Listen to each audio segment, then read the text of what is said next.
नमस्कार, मैं गरिमा पांडे आपका बहुत बहुत स्वागत करती हूं हमारे YouTube चैनल आवाहन में। आइए सुनते हैं आज दिन के प्रमुख समाचार। लेफ्टिनेंट जनरल गुरमीत सिंह बने उत्तराखंड के नए governor. Lieutenant general Gurmeet Singh को उत्तराखंड के गवर्नर की कमान सौंप दी गई है। लेफ्टिनेंट जनरल सिंह राज्य के 8वें राज्यपाल होंगे। प्रथम राज्यपाल सुरजीत सिंह बरनाला के बाद वे प्रदेश के दूसरे सिख राज्यपाल हैं। साथ ही वह वरिष्ठ पूर्व सैन्य अफसर भी रह चुके हैं। उत्तराखंड में आप पार्टी ने राज्य के 70 विधानसभा क्षेत्रों में बेरोजगार युवाओं के साथ किया प्रदर्शन। प्रदर्शनकारियों ने कहा कि प्रदेश में युवाओं को रोजगार देने के नाम पर ठगा जा रहा है। विभिन्न माध्यमों से उनसे पैसा तो वसूल लिया जा रहा है, लेकिन उन्हें रोजगार नहीं दिया जा रहा। पार्टी ने प्रदेश की भाजपा सरकार से युवाओं के रोजगार के लिए बेहतर पॉलिसी लाने की भी मांग की है। जागेश्वर, कटारमल समेत अन्य पर्यटन स्थलों पर लाइट एंड साउंड शो आयोजन की योजना। उत्तराखंड के पर्यटन एवं संस्कृति मंत्री सतपाल महाराज ने केंद्रीय पर्यटन मंत्री किशन रेड्डी से मुलाकात कर पर्यटन विकास के मुद्दों को उठाया। उन्होंने प्रदेश में प्रस्तावित रोपवे और जागेश्वर, कटारमल समेत अन्य पर्यटन स्थलों पर लाइट एंड साउंड शो आयोजन के मुद्दे पर भी चर्चा की। मुख्यमंत्री धामी ने कहा, सरकार चारधाम यात्रा शुरू करने को लेकर उठाएगी आवश्यक कदम। मुख्यमंत्री पुष्कर सिंह धामी ने कहा कि चारधाम जहां आस्था एवं विश्वास का केंद्र है, वहीं इससे हजारों लोग जुड़े हुए हैं। यात्रा बंद होने से जीवन अस्त व्यस्त हो गया है। सरकार चारधाम यात्रा शुरू करने को लेकर गंभीर है। उन्होंने कहा कि मामला अदालत में लंबित है और अदालत में ही इसकी जोरदार पैरवी की जाएगी।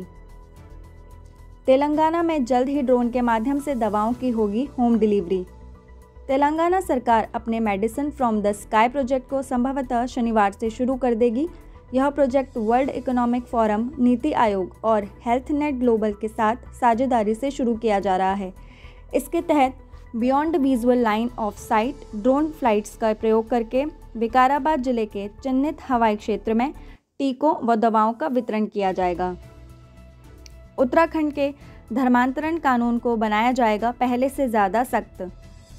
लव जिहाद को रोकने और धार्मिक स्वतंत्रता बनाए रखने के लिए उत्तराखंड के धर्मांतरण कानून को पहले से सख्त बनाया जाएगा। इस पर मुख्यमंत्री पुष्कर सिंह धामी ने पुलिस मुख्यालय में अधिकारियों के साथ चर्चा की। वहीं इस कानून को उत्तर प्रदेश के कानून की तर्ज पर सख्त और प्रभावी बनाया जाएगा। महाराष्ट्र के राज्यपाल भगत सिंह कोश्यारी ने कहा, हिमालय हमारी आध्यात्मिकता का केंद्र। महाराष्ट्र के राज्यपाल भगत सिंह कोश्यारी ने कहा कि पिछले कुछ वर्षों से विश्व भर में हिमालय दिवस को मान्यता मिली है। हिमालय हमारी आध्यात्मिकता का केंद्र है। विश्व भर से लोग आध्यात्मिक ज्ञान के लिए यहाँ आते हैं। उन्होंने यह बात हिमालय दिवस पर हिमालय यूनाइटेड मिशन हम और टेक्नो हब लैबोरेटरीज की ओर से वर्चुअल माध्यम से आयोजित कार्यक्रम में कही। 11 सितंबर से नैनीताल में नंदा देवी महोत्सव होगा शुरू। राम सेवक सभा ने नंदा देवी महोत्सव की सभी तैयारियां पूरी कर ली हैं और 7 दिनों तक चलने वाले धार्मिक आयोजनों को भी अंतिम रूप दे दिया है।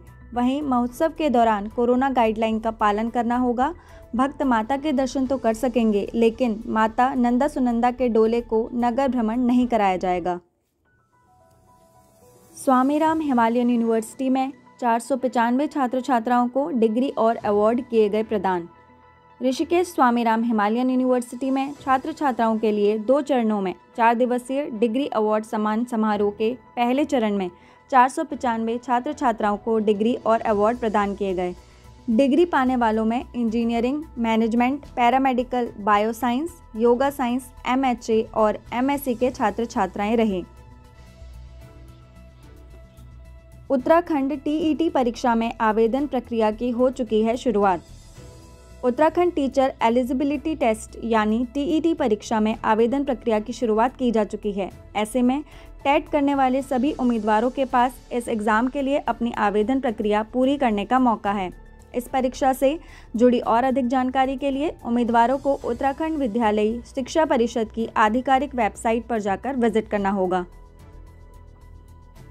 भारतीय नौसेना का पहला न्यूक्लियर मिसाइल ट्रैकिंग जहाज INS ध्रुव आज होगा लॉन्च। भारत की तरफ आने वाली न्यूक्लियर मिसाइलों को ट्रैक करके उन्हें दुश्मन की धरती पर ही खत्म करने वाला INS ध्रुव आज लॉन्च होने जा रहा है। इसी के साथ भारतीय नौसेना के बेड़े में पहला न्यूक्लियर मिसाइल ट्रैकिंग जहाज भी शामिल हो जाएगा। इस जहाज को खास तौर पर चीन और पाकिस्तान की निगरानी के लिए तैनात किया जा रहा है। पंजाब और नागालैंड में भी राज्यपाल की नियुक्ति को मिली मंजूरी। राष्ट्रपति रामनाथ कोविंद ने पंजाब और नागालैंड में भी राज्यपाल की नियुक्ति को मंजूरी दे दी है। राष्ट्रपति भवन की ओर से मिली जानकारी के अनुसार तमिलनाडु के राज्यपाल बनवारी लाल पुरोहित को पंजाब का राज्यपाल नियुक्त किया गया है, जबकि नागालैंड के राज्यपाल RN रवि को तमिलनाडु का राज्यपाल नियुक्त किया गया है। ऋषिकेश बद्रीनाथ राष्ट्रीय राजमार्ग में मलबे की चपेट में आने से नदी में गिरी JCB। ऋषिकेश बद्रीनाथ राष्ट्रीय राजमार्ग मलबा आने से अवरुद्ध हो गया है। यहां मलबे की चपेट में आकर JCB नदी में गिर गई और ट्रक सहित कई वाहन मलबे में फंस गए। रुद्रप्रयाग गौरीकुंड हाईवे भी मैदनपुर में मलबा आने से बंद है। वहीं कुंड ऊखीमठ चौपता मंडल चमोली राजमार्ग पर यातायात सुचारू है। सरकार ने सीरम इंस्टीट्यूट को कोविशील्ड की 67 करोड़ खुराक का दिया ऑर्डर। केंद्र सरकार ने कोरोना के खिलाफ जारी जंग में टीकाकरण की रफ्तार बढ़ाने के मद्देनज़र सरकार ने सीरम इंस्टीट्यूट ऑफ इंडिया को कोरोना की वैक्सीन कोविशील्ड की 67 करोड़ खुराक का ऑर्डर दिया है, जिसे सीरम इंस्टीट्यूट दिसंबर तक पूरा कर सकता है। धन्यवाद।